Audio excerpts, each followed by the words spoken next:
Yo, what's up sa inyo mga peeps at welcome back sa ating channel. And for today mga peeps, alam ko medyo naninibago kayo sa ating content this past ilang upload, no, dahil talagang nagbago. Ay ngayon kung ano man yung napapansin yung bago, which is nabago rin yung buhay ko. So nabago rin yung pananaw ko sa buhay. At ngayon magre-react tayo ngayon mga pips sa isang kanta, no, na alam ko naman nakita nyo na sa title, pero grabe yung impact nito sa buong mundo eh. So ang magaling pa dito mga pips, yung impact nito kasing mas malakas pa kaysa sa ibang kanta na makamundo, no. Kumbaga ito ay isang gospel song na ang title ay Praise. So titingnan natin kung gaano ba siya kung bakit siya ganun kalakas, no, kaysa sa makamundong mga kanta. Pero syempre alam naman natin kung bakit. Isa na sa mga dahilan doon is because this is for Jesus Christ. So ayun, titingnan natin, titingnan natin kung ano yung mga dahilan at kung papakinggan natin, no? Kumbaga parang mag-praise and worship lang din tayo dito. So, ayun, bago tayo mag-umpisa mga peeps, don't forget to like, comment, share at mag-subscribe, ring the notification bell para kada upload natin man-notify kayo. So, at makabasa at makapanood kayo ng mga magagandang balita, good news about our Lord Jesus Christ na malapit nang dumating. Kaya guys, repent. So, at read your Bible, pray to God. So, ayun, umpisahan na natin guys. Let's go!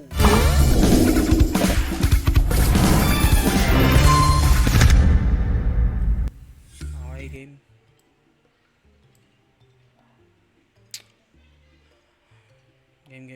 Game. So, ito ay ang Praise, ang title nito. Feat Brandon Lake, Chris Brown. Ibang Chris Brown to mga peps, hindi yung Chris Brown na R&B singer. Chandler Moore by Elevation Worship. Let's go.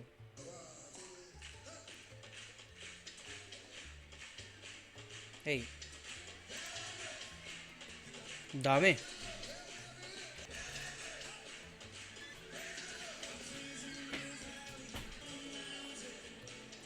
Ang ganda pa nung intro nila, no. Chant. Yun yung kumbaga nag-build ng momentum doon sa mga tao.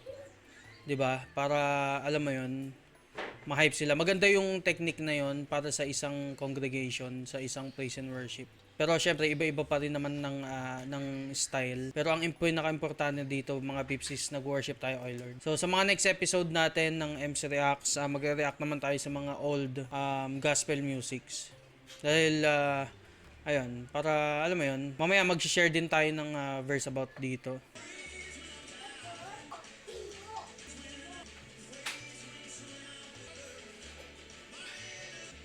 Amen. Praise the Lord, oh my soul. So, dun sa mga mga peeps, sa mga gusto mapanood to ng buo, ng walang hinto, walang pause at walang reaction, no, just click the link in the description. Merong ibang mga tao na nagsasabi na hindi raw ganito yung tamang pag worship at pag praise kay Lord. So, pero 'di ba, merong verse na tayong itatapat sa kanila tungkol dito. Dahil sabi nila kailangan daw ang pag-worship kay Lord, pag-praise kay Jesus is solemn. 'Di ba? Parang lang, tahimik lang, parang alam mo 'yun, yung parang hymn lang, solemn lang. Pero mga pips, hindi 'yun ang sinasabi sa Bible. Kasi ang sinasabi sa Bible mga pips, eto papakita ko sa inyo. Hindi yun ang sinasabi sa Bible, iba dun sa nababasa nila. So ayan, sabi, praise the Lord by Psalms 151, chapter 1 50 verse 1 to 6. So praise the Lord, praise God in his sanctuary, praise him in his mighty heaven, praise him for his mighty works, praise him um unequaled greatness. Praise him with the blast of the ram's horn. Gano'ng kalakas yun, mga peeps. Alam nyo na kung gano'ng kalakas yun. Praise him with the lyre and harp. Harp, yung mga talagang malalakas na instruments ang sinasabi dito. Praise him with the tambourine and dancing. Praise him with strings and flute. Ito pa, isa mga peeps. Praise him with the clash of cymbals. Tingnan nyo naman kung gaano kalakas yun mga peeps, di ba? Praise him with loud clanging cymbals. Let everything that breathe or that breath. Sorry, hindi ko alam yung paano i-pronounce kung anong pagka-pronounce dito. Let everything that has breath, yan. Sing praises to the Lord. Praise the Lord. So, yun, nakikita nyo naman mga peeps, di ba? Gaano kalakas yung mga sinasabi doon. So, ayun yung nagpapatunay na ang pagpuri sa Panginoon ay hindi lang nababase sa isang tradisyonal na pamamaraan, mga pips. Dahil Bible ang nagsasabi na hindi mo lang pwedeng i-praise si Lord si Jesus Christ ng tahimik, solemn, no? Kailangan talaga kasi syempre nagpupuri ka sa kanya, so kailangan malakas din yung pagpuri mo talaga yung pag-praise and worship mo sa kanya. Sobrang tindi na umaabot sa ceiling, mga pips. 'Di ba? So ngayon, tuloy na natin 'to. So dahil dito pa lang makikita mo kung gaano nila pinupuri ang Panginoon, mga pips. Let's go.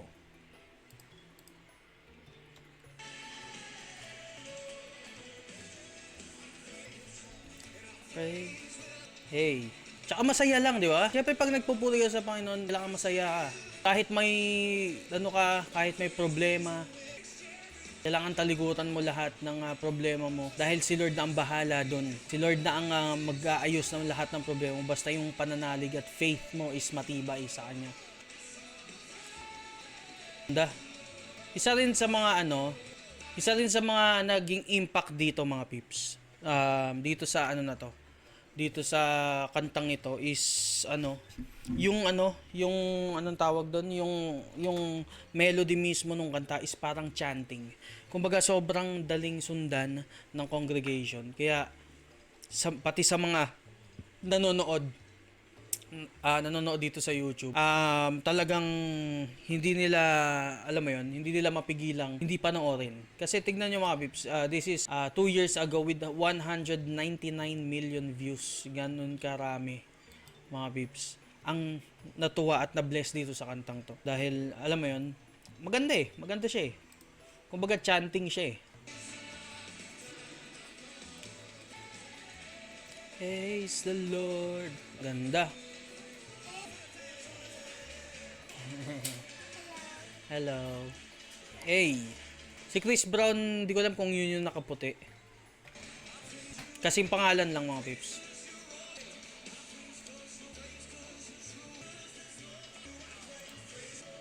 Hey. So, tignan natin yung part na yun, mga pips. Yung, na yun. Yung verse na yun. Kung ano bang ibig sabihin nun. I'll praise in the valley, praise on the mountain. I'll praise when I'm sure, I'm praise when I'm doubting. So, yun. When I'm doubting. So, meron kayong mga doubt sa sarili, yun. Yun yung parang nila. Kailangan magpuri ka pa rin. Actually, in short, mga babes, sa lahat ng bagay, sa lahat ng desisyon, sa lahat ng ginagawa nyo, sa lahat na nangyayari sa inyo sa buhay, huwag nyo kakalimutan na lumapit sa Panginoon. So, ayun lang talaga, sobrang short term ng lyrics na yun. So, better than you, praise the Lord. Ganda. Actually, mga pips, no, ito, may ako sa inyo, may confession ako sa inyo, mga mas marami pa akong alam na gospel song kaysa sa makamundong kanta. Yun lang, real talk. Dahil alam mo yun, lumaki ako lumaki ako simula bata pa sa church. At mas marami akong narinig at napainggan at nagustuhang kanta ng gospel music kaysa sa Makamundo. Um, kung tatanungin niyo ako kung ano-ano yung mga alam kong kanta na Makamundo, sobrang bilang lang at sobrang 90s yung mga kanta. Hindi ko nga alam yung mga kantang bago ngayon mga pips. Pero pagdating sa gospel, talagang kaya ko magbigay ng maraming kanta. At mga lumang kanta rin. So doon ako nahubog talaga. At syempre yung tatay ko is pastor. So talagang lumaki ako at namulat ako sa pananalig, no, sa faith kay Lord. So ayun, let's go. Eto medyo bago lang din to 2 years ago lang to. Be quiet, my God is alive. Keep it inside, my God is alive. Ganda. Talagang sasabayan lang talaga natin to mga pips. Oh, gusto na anak ko. Oh. Sobra pati yung melody niya, sobrang ano lang, no? Sobrang simple lang talaga. Sobrang simple lang niya. Talagang hinayaan lang nila yung congregation na mag-praise. Yun lang. Yun lang talaga. Hindi siya ganun kahirap tugtugin, hindi siya ganun kahirap kantahin. 'Di ba? Talagang hinayaan lang talaga nilang magsaya at magpuri talaga mga tao. Yun naman yung maganda dito sa kantang to. Sobrang simple. Yan, chant ulit yung sa dule, which is very good, areglo. Praise the Lord, praise the Lord. Let's breath. Ganda.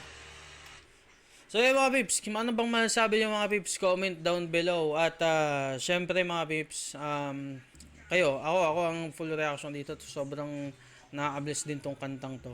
So, kayo guys, comment down below sa mga gospel music na gusto nyong i-react natin.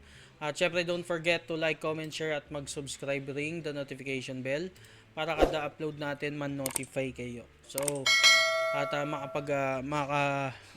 sagap kayo ng magandang balita mula sa ating Bible, no?